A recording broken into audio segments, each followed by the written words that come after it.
Hello दोस्तों, मैं पूजा लेखिका बिहार से आप सबों के बीच एक ऐसी प्रेम कहानी लेकर आई हूँ। कहानी का नाम राखी या सिंदूर।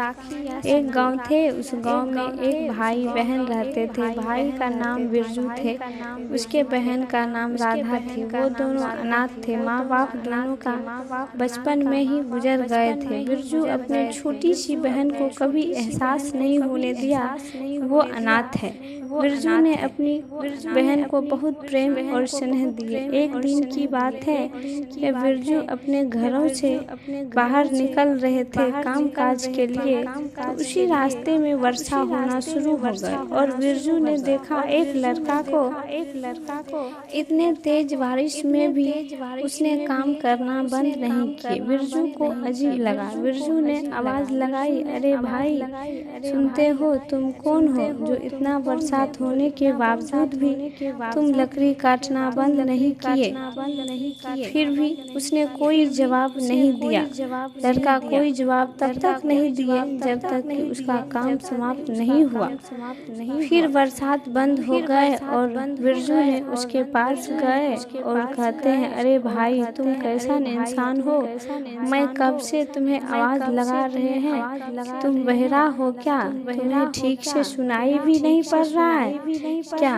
फिर लड़का जवाब देते हैं, नहीं भाई, ऐसा कोई बात नहीं है। किसी ने हमको बहुत उम्मीद से ये सारे लकड़ियाँ काटने को कहा था। अगर मैं इस वर्षा की वजह से अगर मैं काम करना बंद कर देते तो शायद उस इंसान का उम्मीद टूट जाता। हम नहीं चाहते थे कि उसका विश्वास टूटे, इसलिए मैं अपना जान का बिना परवाह किए ये सारे लकड़ियाँ काटता रहा। बिरजू तो सोच में डूब गए। फिर बिरजू कहते हैं, तुम्हारा क्या नाम है?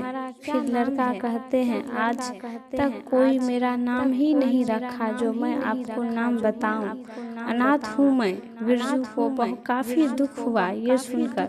बिरजू ने उसे लड़के को अपने गले से लगा लिए और कहते हैं, अरे दोस्त, मैं तुम्हारा नाम दोस्त रखता हूँ। तुम आज से मेरे साथ ही रहोगे।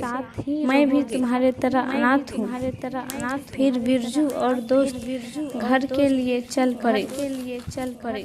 बिरजू ने अपने घर पे लेकर आए तो बिरजू ने जोर से चीखे हुए कहते हैं, राधा मेरी बहन, कहाँ हो तुम? शीघ्र ही मेरे पास आओ। देखो कौन आए हैं मेरे साथ। राधा दौड़ती हुई अपने भाई के पास पहुंचती है और कहती है, भैया, ये लड़का कौन है? बिरजू कहते हैं, अरे पगली, ये मेरा दोस्त है और इसका नाम भी हम दोस्त ही रख दिए हैं। राधा जोर से हंसने लगी और कहती है, भैया, आज तक तो किसी का नाम हम दोस्त तो नहीं सुने थे, आप भला इसका नाम दोस्त क्यों रख दिए?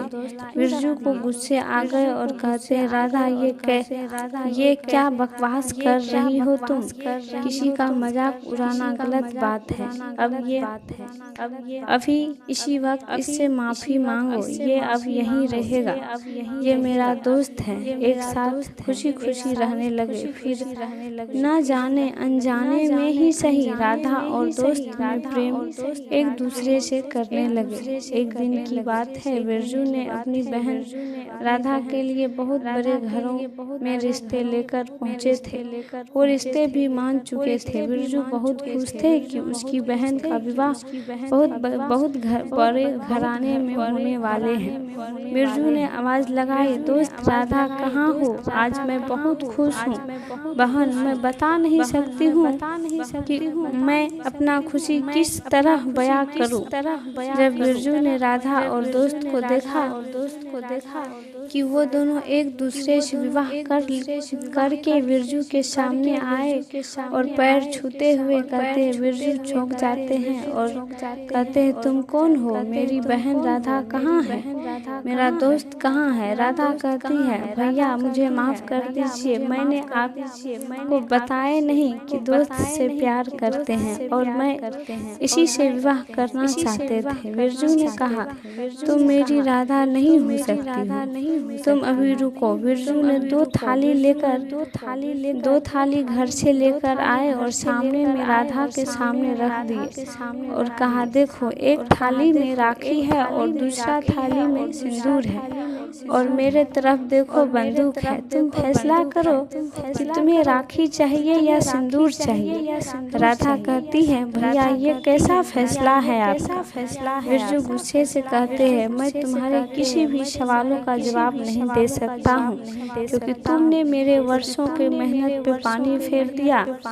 तुमने मेरा सारा खुशियों का खून कर दी और तुमने मुझे जीते जी मार डाली। तुम्हें सिर्फ ये दोनों थाली में से किसी एक थाली को उठाओ। राधा रोती हुई एक थाली को उठाए और अपने भाई के पास जाते हैं और कहते हैं, भैया ये लीजिए राखी का थाली। आपने मुझे इस दुनिया में सबसे ज्यादा प्रेम और स्नेह, मान सम्मान, वो हर एक चीज दी। कभी भी माँ बाप का कमी महसूस होने नहीं दी। तो फिर मेरे जीवन पे पहला हक भी आपका ही हुआ ना। भैया मेरे गलती का सजा अगर मौत है तो हमें मंजूर है। भैया अगर मौत से राखी का फर्ज अगर पूरा होता है तो हम पहला फर्ज पूरा किए। लीजिए भैया दूसरा थाली सिंदूर का। मेरे मरने के बाद मेरे पति को जीवित छोड़ दीजिएगा तो शायद हम समझ जाएंगे कि मेरा दूसरा फर्ज भी पूरा हो जाएगा। आज के बाद अगर कोई लड़की अपने भाई के राखी का उल्लंघन करेगी तो उसका सजा मौत ही होना चाहिए ना भैया। और हाँ, जब भी एक पत्नी अपने पति को छोड़ने का बात करे तो हमेशा याद रखे कि छोड़ने से अच्छा है कि पति के सामने सुहागन बनकर अपने पति के बाहों में दम तोड़ दे। बिरजू ने गुस्से में आकर दोस्त को जोर से थप्पड़ खींच दिया और कहा, दोस्त, तूने कहा कि तुम किसी का विश्वास नहीं तोड़ता। तुमने कहा भले ही क्यों ना मेरा जान चल जाए लेकिन मैं उम्मीद किसी का नहीं तोड़ता हूँ। बताओ तो आज कैसे तुम मेरा विश्वास को तोड़ा? दोस्त कहते हैं, मुझे माफ कर दीजिए, हमने आपको ठेस पहुँचाए, लेकिन मेरा यकीन कीजिए मैं आपके बहन से बहुत प्रेम करते हैं। देखिए भैया, प्रेम एक ऐसा शब्द है, जब कोई किसी से सच्चे दिल से किसी से प्रेम करते हैं तो वो भूल जाते हैं कि किसका विश्वास जुड़ा होगा, किसी का खुशी जुड़ा होगा, किसी का इज्जत होगा, या कहूँ कि माँ बाप का भी प्रेम कम पड़ जाते हैं। बिरजू भैया इस प्रेम के आगे ये सब बहुत कम पड़ जाते हैं। हम नहीं जानते हैं कि ये प्रेम क्या है।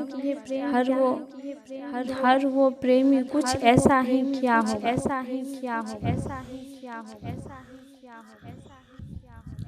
सॉरी दोस्तों, मैं पूजा आगे क्या लिखूं मुझे खुद समझ में नहीं आया क्योंकि मुझे इस प्रेम के बारे में ज़्यादा कुछ मालूम तो नहीं था।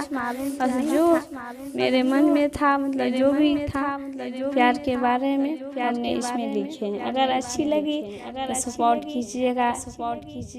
अगर मेरी कहानी से किसी भी व्यक्ति को ठेस पहुंची हो तो हम दिल से क्षमा चाहते हैं।